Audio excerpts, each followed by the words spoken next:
God dang. Gotta hit the record button real quick, and then I gotta hurry up and get to the video. Are we set for the video? Yeah, we're set for video. It's Monday. We're running behind because technical fucking difficulty. Case of the freaking Mondays, man. I know, right? Right. Welcome to the Daily COG, everyone. It's the daily cup of genre where we're gonna talk about anything and everything imaginable in the genreverse of in entertainment and whatnot. I am Kyle Malone, and I am joined as always by Manny. What's up, dude? Nothing much, just having to deal with this damn Zoom, man. I know God. it's annoying. Technology is. You, I'll tell you what. I'll tell you what is a scary thought. Even in, and I'm not going to get into the politics and whatnot of Afghanistan, but even in Afghanistan in 2013, the last time I was there, if we lost power, like the primary generator went down, and like the hardline internet that was there went down, and we had to rely on just the small gens and the commander's satellite internet. It like everything stopped, and we're construction engineers, and shit would stop because the plans or the calculator and stuff for the project are all on the computers. And hold on one second. Is everything okay, Lucas? Okay, well, shut it for me then. I was leaving it open, kid. I guess I'm being loud. Anyways, yeah, so it's funny how technology, even in situations where you think we could still function in modern day, no. So yeah, Mhm. Zoom going down. I mean, how else are you supposed to get all those awesome interviews and discussions available on the LRM YouTube channel, which people should be subscribed to if they're not already? Please do, and thank you. Yeah. Anyways, so dude, Free Guy, talk of the town over the end of the week, going into the weekend, bringing in a like almost what 80% over original estimates. Were like in the high teens, I think, and it brought in like 10 mil over, like. I think it had finished with like 26 million. Yeah, like crazy, man. And you saw the film already, and we're pretty happy with it. What do you think about the reception for it before we dig into what its numbers mean in the bigger scale? I think it just means that the same people went to the theater. Yeah. Yeah, it's not that big of a jump from what Suicide Squad did last week. It's $2 million more. Hmm. So I know I texted you about it yesterday. I don't see just because it's an original film, it still has Ryan Reynolds, Taika Waititi. I mean, this should do well, Yeah, especially being PG-13. And I don't and see getting what. these marks. Yeah, exactly. I don't see, and as you can see, though, the tomato meter has been going down consistently, Yes, from and up in and so the hot mid 90s, I think it mhm. was. It did get an A cinema score, which Cinema Score gives anything mildly popular a I high was grade. I was gonna say what cinema score is a good sign of is general audience Yeah. Mhm. enjoyment, Because because I think they gave like the Green Knight like a C minus or a D or mhm. something, and they're stupid for that one.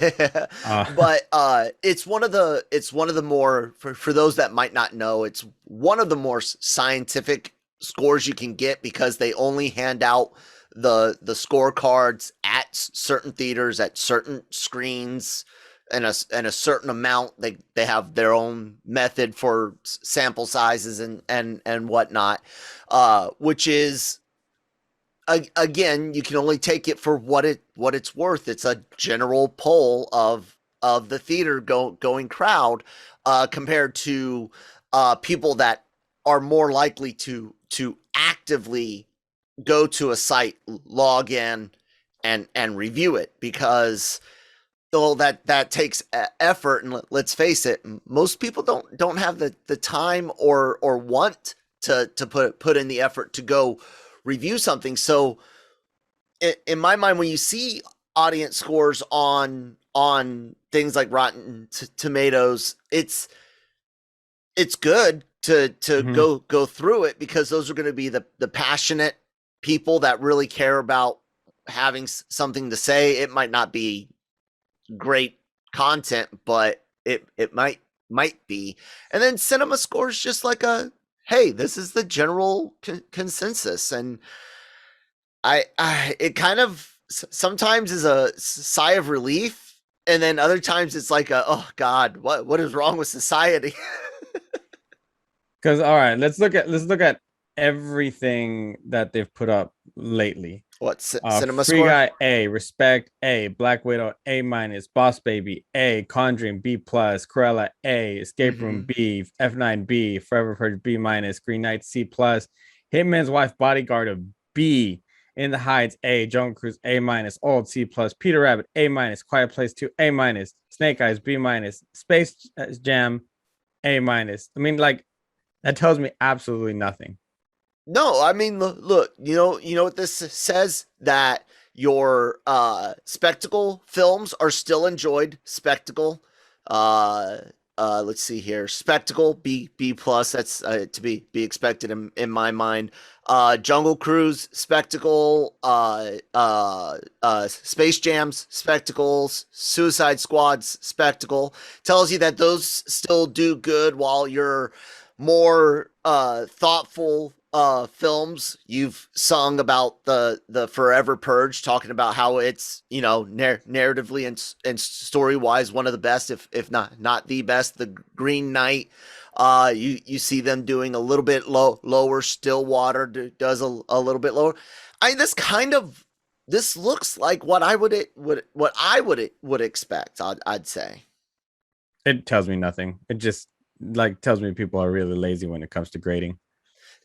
That it's the general audience Yeah. feeling, and those are the exact types of films I would expect the general audience to like.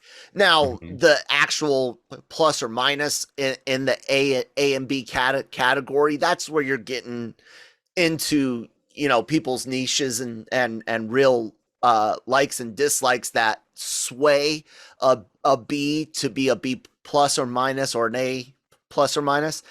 Uh, but let's look at the numbers themselves, man, because this is where you and I have been really interested in things. All right, so over Mhm. the whole weekend, Free Guy 28.4, originally estimated, like I said, in the teens. I think it was like maybe 18. I might be wrong on that, but overperformed.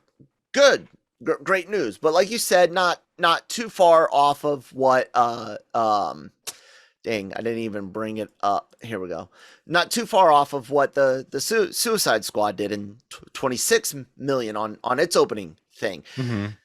One of the things we really were curious about is that rated R factor, and how like I and my family's situation, we normally had to get a babysitter to go see rated R films. It costs more money. This time we didn't have to do it. I could see this movie at home, and we kind of wondered, what effect does that play into it.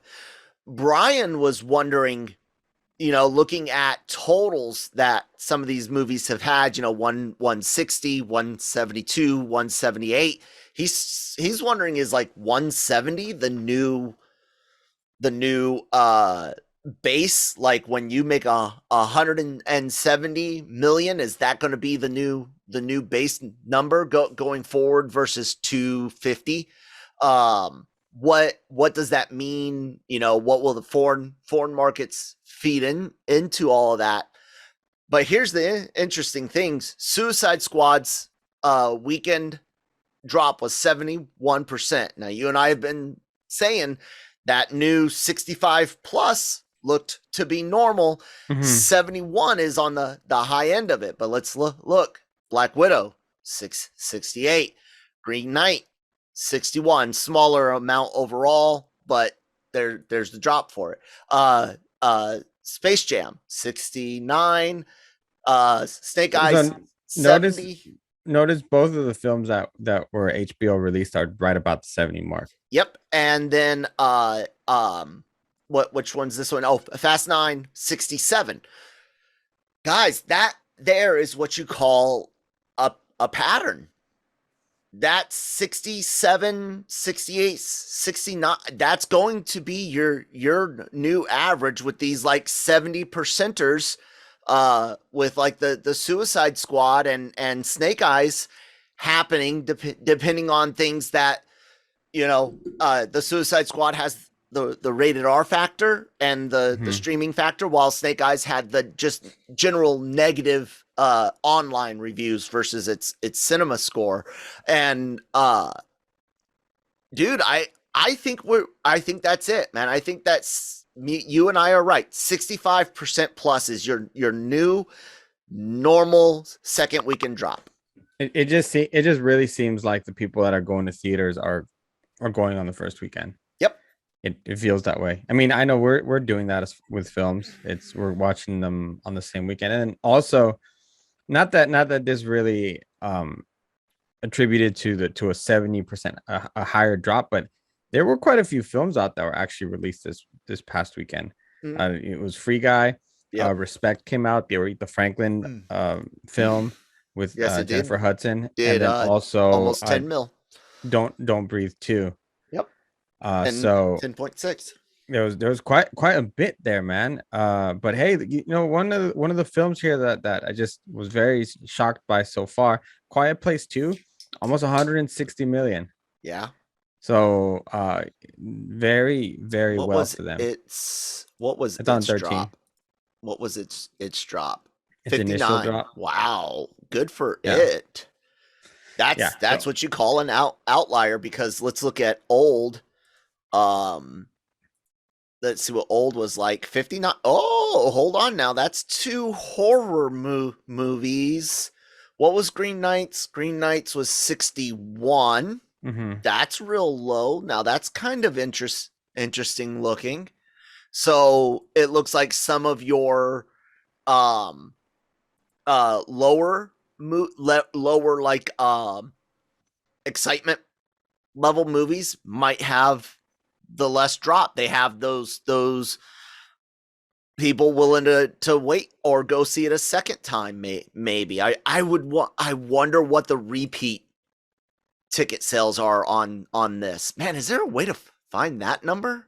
No, there's no way to gauge. Well, I know people going twice. I know some people have tried to talk about what amounts are repeat, but that's kind of interesting, dude. Quiet Place, Old, Green Knight, all hovering low 60, high 50, while all your big ones are in the high 60s, and then a couple of 70 and 71. That's interesting to me. I wonder what Free Guy will be like next week. Free Guy was I would not be surprised if it's a lower number, just because of the fact that it was a really fun movie. Yeah.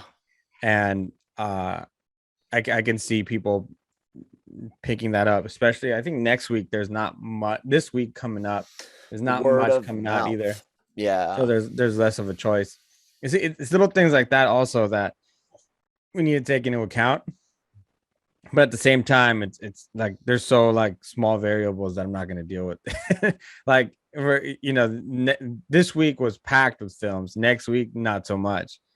Or this week, I mean, this coming weekend. So it'll be interesting to see how it does. But I'm gonna tell you, man, it's been kind of fun to follow this along and to see how certain movies are performing. I don't know if you're having fun with it, but I am.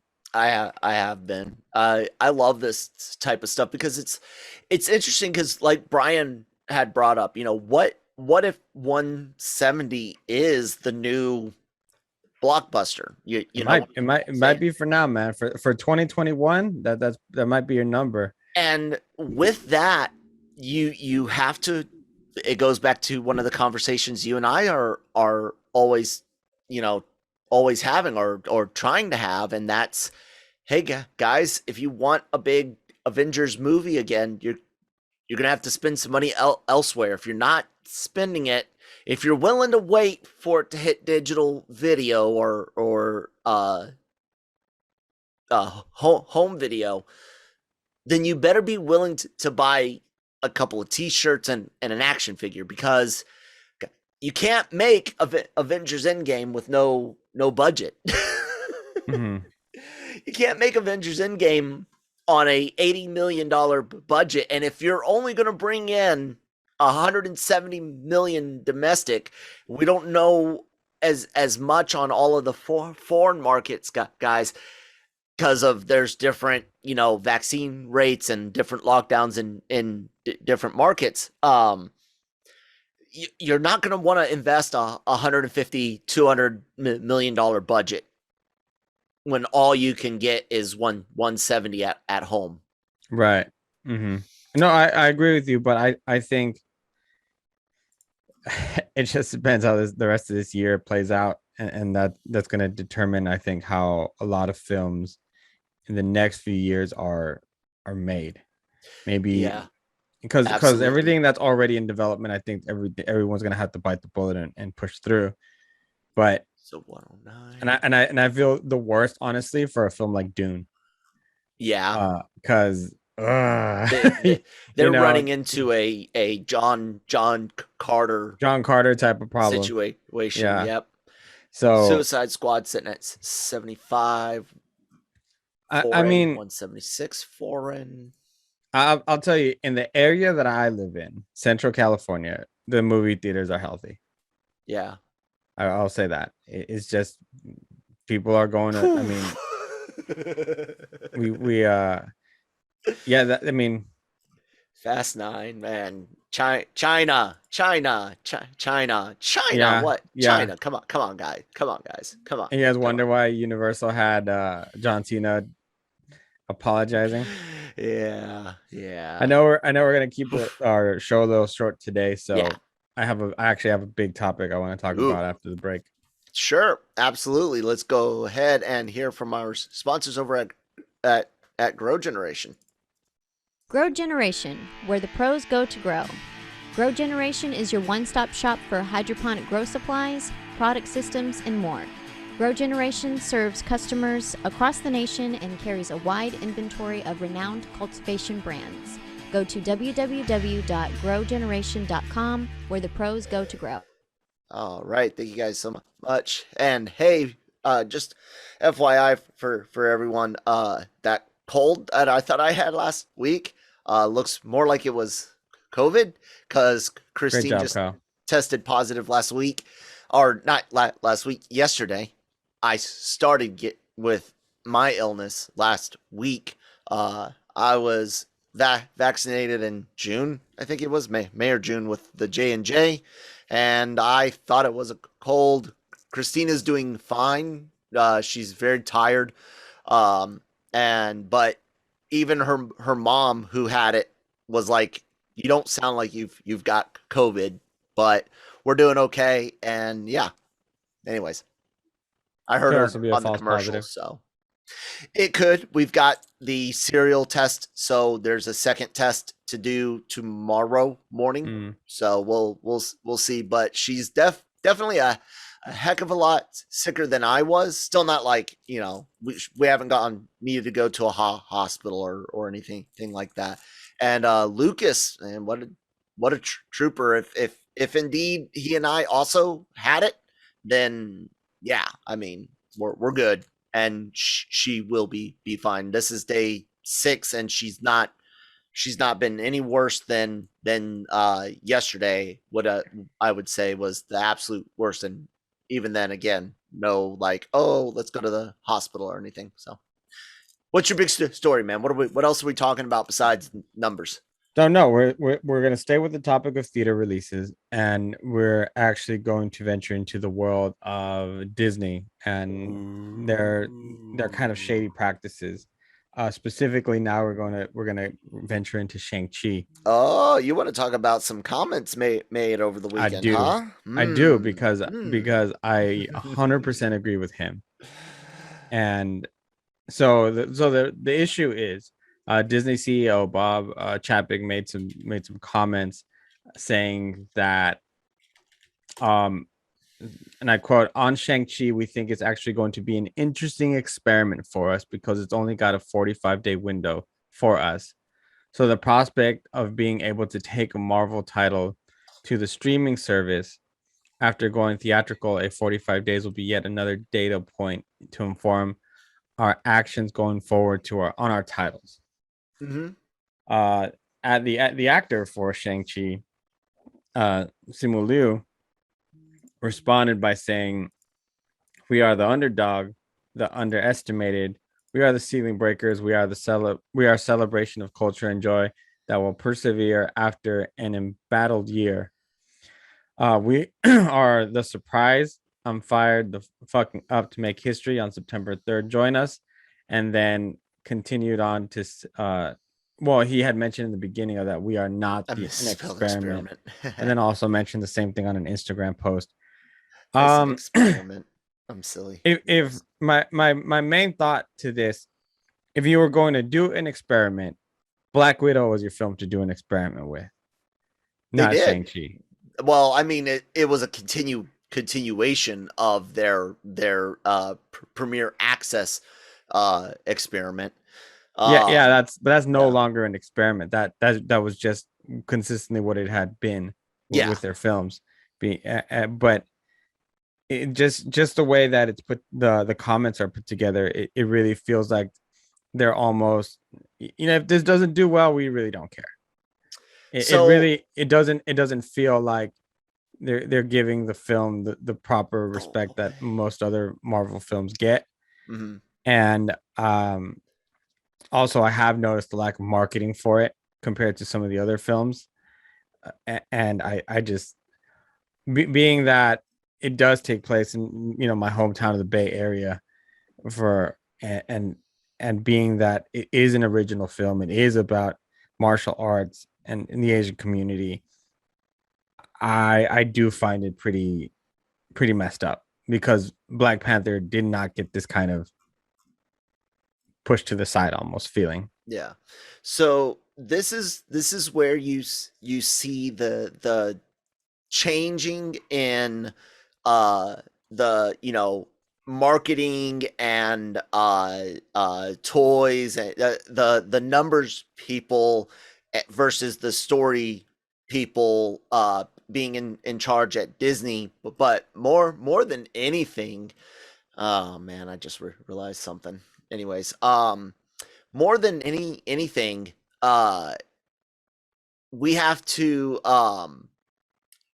also remember that in entertainment there's three core groups that get the job done, right? And all three are 100% equal.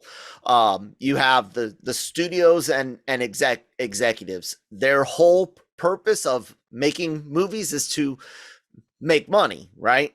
Right. So that's their primary drive. They invest the money to make more money back, and that includes everything: stories, tickets, sales, theme parks, and toys, and the whole shebang. And then you have those that are tasked with creating said content. They do it because of, well, they like to get paid too, but they're looking to pry their trade, apply their trade, acting, writing, directing, and then of course all of the like traditional trades of carpentry and set, costume, all that go into it.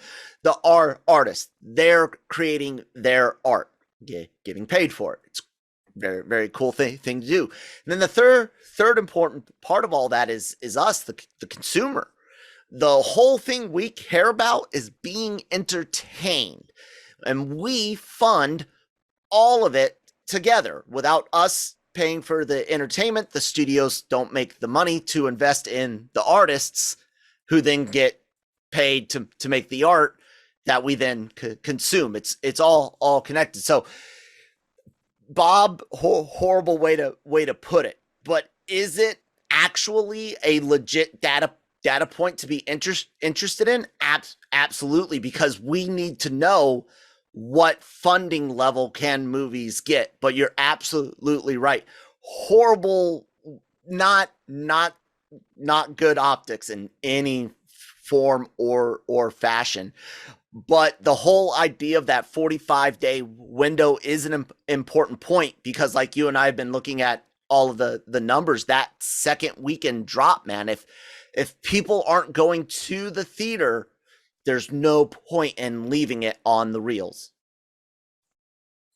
It's just interesting that it's the, you know, which film gets to be labeled the experiment. Yeah. And I think it's also wrong that he ended up calling that in the first place. That's something that he should have said out loud. But no disagreements there, man. And the reason why it's more of an eyebrow raiser is because Mulan was their premiere experiment. Yeah, if you really think about it. So, and I don't know if you noticed the kind of a similar trend there. Curiosity, both of these Mulan and Shang-Chi are both one thing you and I have brought up a little bit, and I talk with Brian offline, not for any reason other than he works in the mornings, but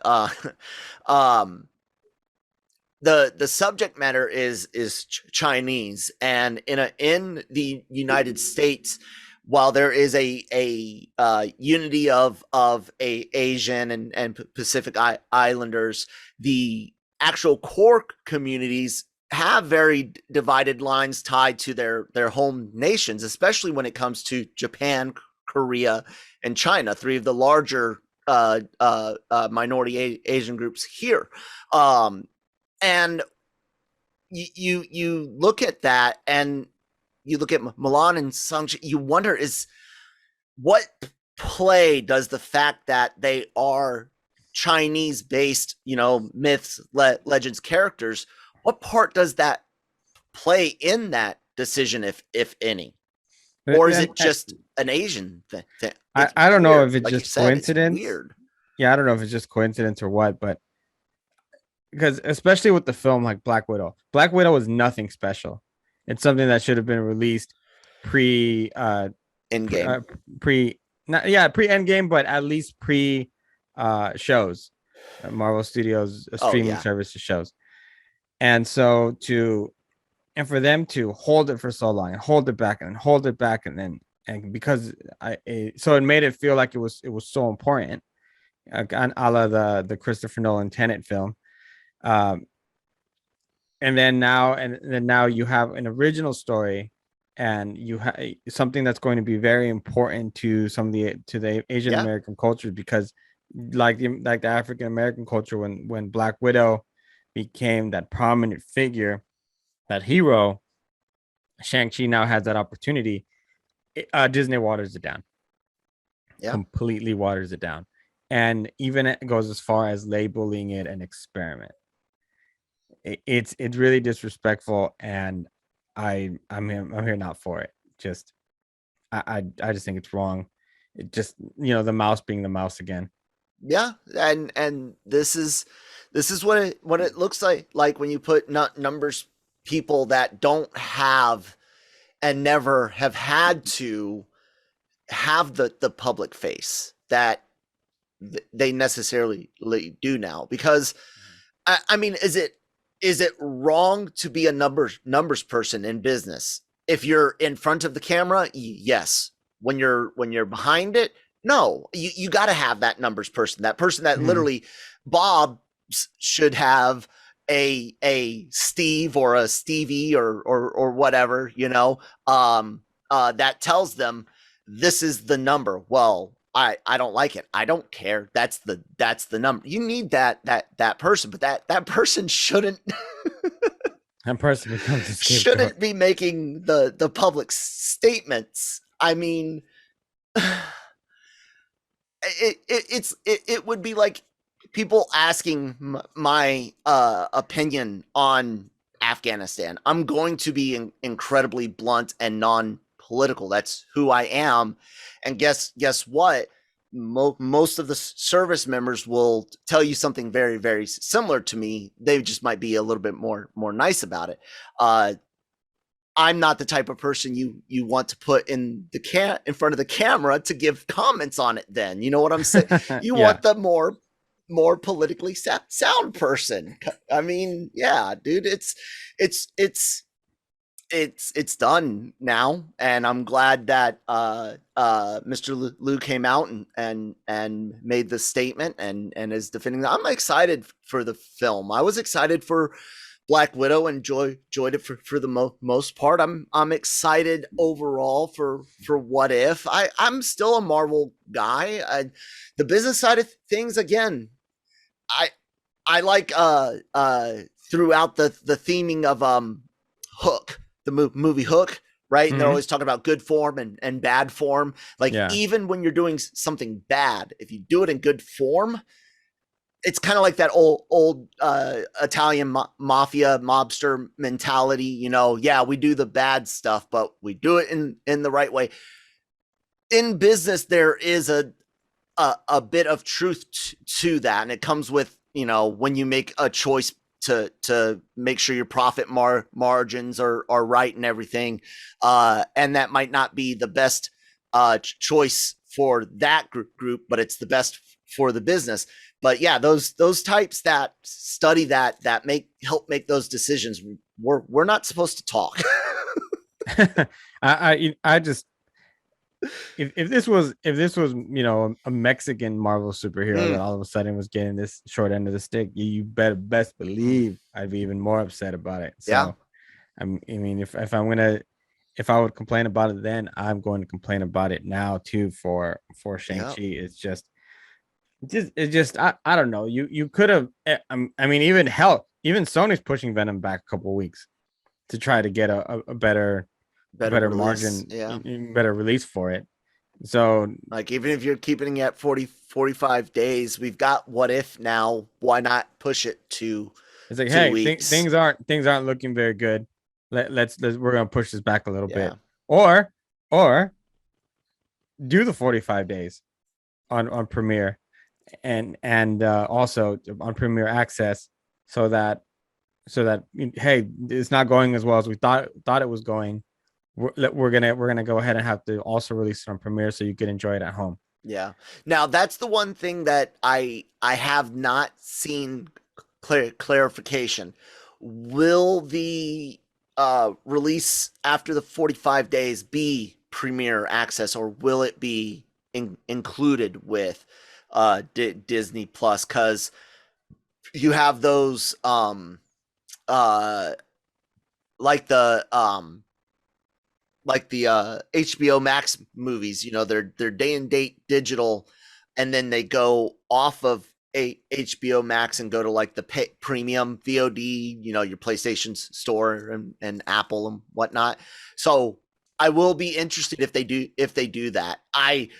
At this point, if they say, hey, we mean that we're releasing it on Premiere Access after 45, will you believe was always the plan, or is it a bit band-aid now? You know what I'm saying? But yeah, I have been curious about that since that comment was originally made. Anyways, man, I know you had some technical difficulties, and mornings are a little bit faster for you. So hey, everyone, thank you so much for joining us today on the Daily Cup of Genre, and hopefully tomorrow things will be a little bit smoother. As for the Animeversal reviews midnight run, guys, you can't have the puppet show without the puppets. Between my illness and Christine's illness, that's what we've been waiting to film the podcast part on. But hey, when it's released regardless. Next week, regular Animeversal reviews. Brian's picking the series. Look for that. No matter what. Hopefully, sometime this week we'll get the midnight run up when Christine feels better. Because no way this stuttering guy's going to do all the puppet voices. Anyways, like, share, subscribe here on the YouTube channel. We really really do appreciate it. That helps us, earn a little bit of money through the ad revenue, and we never want to, be asking you guys for subscriptions to anything. So help us out and hit that subscribe button. Follow us wherever you're listening to on podcasts. If you're listening to the audio only, and check out all the other podcasts that are available: the Marvel Multiverse Mayhem, the Star Wars Cantina show, No Mercy for Cobra Kai will be starting up in the fall winter with content for that show. So yeah, we got a lot of really cool things, and Manny, some interviews coming up this week. Yeah, I got an interview with up and coming director who used to be in the stunt world. We've seen quite a few of those in the past years for a new action flick called Outrun. It's an indie film. It was pretty fun. I have a Paw Patrol interview that was going to drop either today or tomorrow. A couple of clips and tidbits for the upcoming Candyman film, and then as well as just a good array wholesome interviews with the cast and creator for the Diary of a Future President from Disney Plus. Very cool. Sounds good. All right, everyone, you can find all of that at lrmonline.com every day. All your entertainment news, needs, and opinions. Thank you guys so much for listening today. We'll be back tomorrow. Talk to you then.